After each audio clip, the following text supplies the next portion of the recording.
Hi, good morning everybody. My name is Ajit Karbari. I am staying in Kalyan, district Thane, Maharashtra in India. I am completed my task in Aeroclad Kolomna in Russia.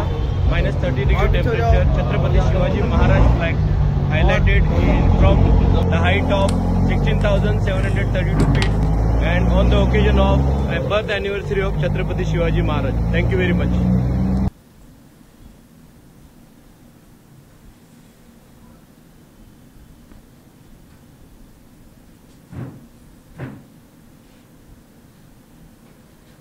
ठीक आहे. आताच रमजान सण साजरा झालेला आहे. रमजान महिन्यामध्ये लोक रात्रीच्या वेळेस खरेदी करायला बाहेर पडतात. आपण पाहिलं असेल मुंब्रा गुलाब मार्केट परिसरामध्ये मोठ्या प्रमाणात गर्दी असायची आणि या संधीचा फायदा घेऊन चोरी करतात. हा आमचा अनुभव असल्यामुळं आम्ही आमच्या मुंब्रा पोलीस स्टेशन हद्दीमध्ये गस्त वाढवली होती की पहाटेच्या वेळी गस्त करून की ज्या प्रकारे चोरी होऊ नये. परंतु प्रत्येक ठिकाणी पोलीस पोहोचेल असं शक्य नाही आहे.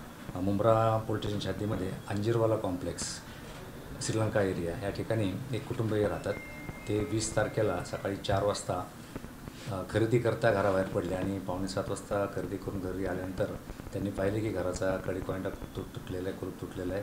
घरात जाऊन बघितलं कपाटे तुटलेलं होतं आणि त्यांच्या घरामधील 7 तोळे सोनं आणि 22 तोळे चांदीचे दागिने अशी चोरी झालेली होती. त्यावरून त्यांनी पोलीस स्टेशनला गुन्हा दाखल केला.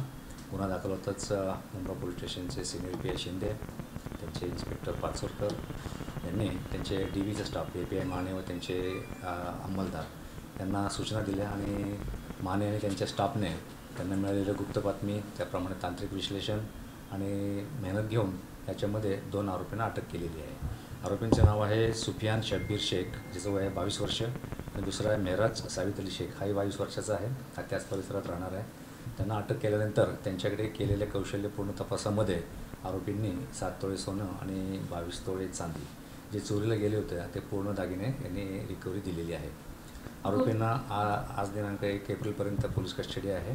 त्यांना आज कोर्टामध्ये पुन्हा हजर केलं जाईल आणि त्यांच्याकडून आणखीन कस्टडी वाढवून आणखीन काही गुन्हे उघडकीस सांगतात का याचा तपास केला जाईल.